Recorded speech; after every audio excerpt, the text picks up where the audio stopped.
Democracy has never been and will never be fully achieved. It's an ideal you strive for. Like in California, we strive for the perfect body. You can't achieve it. You can try. And what is wonderful about this event is you're holding an event to celebrate striving, trying to improve yourself, your society, your government. In the United States, I think we would never have this event. We would celebrate what we've achieved. We would say, look what we've done, look how good we are.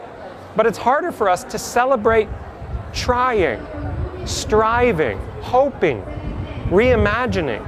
And that's what this festival is about the idea of democracy as something we work for and we desire. That's very exciting to me.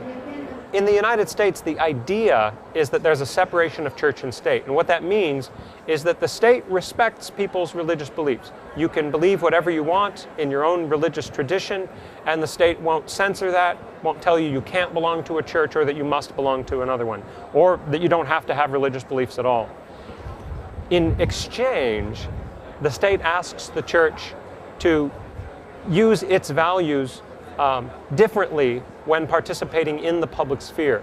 It's one thing to have a set of beliefs and practices within your religious context, but when you step out of that church and join the public square, you need to think about other citizens who don't share your beliefs and try to come to decisions that respect and reflect the diverse values and beliefs of all of the citizens in your democracy. Well, there's a lot of perceptions. About the age of the country, there's kind of two different perceptions. One is that Americans look at countries like Italy and we shake our heads wondering, what would it be like to be in a country that has such a long history?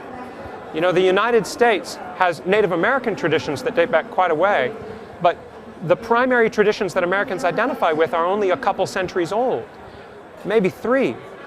And just seeing Roman architecture is bewildering for Americans. We can't imagine how you keep rebuilding a society when your roots go so far into the ground. When we invent something new, it doesn't seem like a big deal because everything's new. The other perception of Italy is very different. It's about how young Italy is.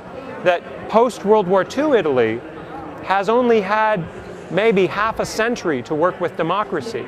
And we sometimes perceive Italian government as chaotic and constantly changing, literally changing governments at a rate that no other country can do, but also just completely reinventing the political parties, the rules of elections. That's staggering to us, how quickly the change is happening. So it's funny that we see both such a long stretch of history and we see such chaos in that last half century. Italy as a country may be about to celebrate a sesquicentennial, but Italian traditions from around Italy are so much older than that. So in a way, it's interesting that Italy has a kind of multiculturalism, an ancient multiculturalism, if you will. In the United States, only some parts of the country really experience that in the same way.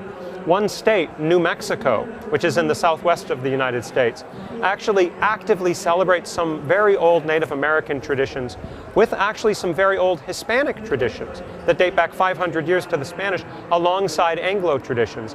And that mix of different traditions still evolving maybe is, in my mind, something that I think of when I think of Italy, that it's a lot older than 150 years, the traditions that build this country.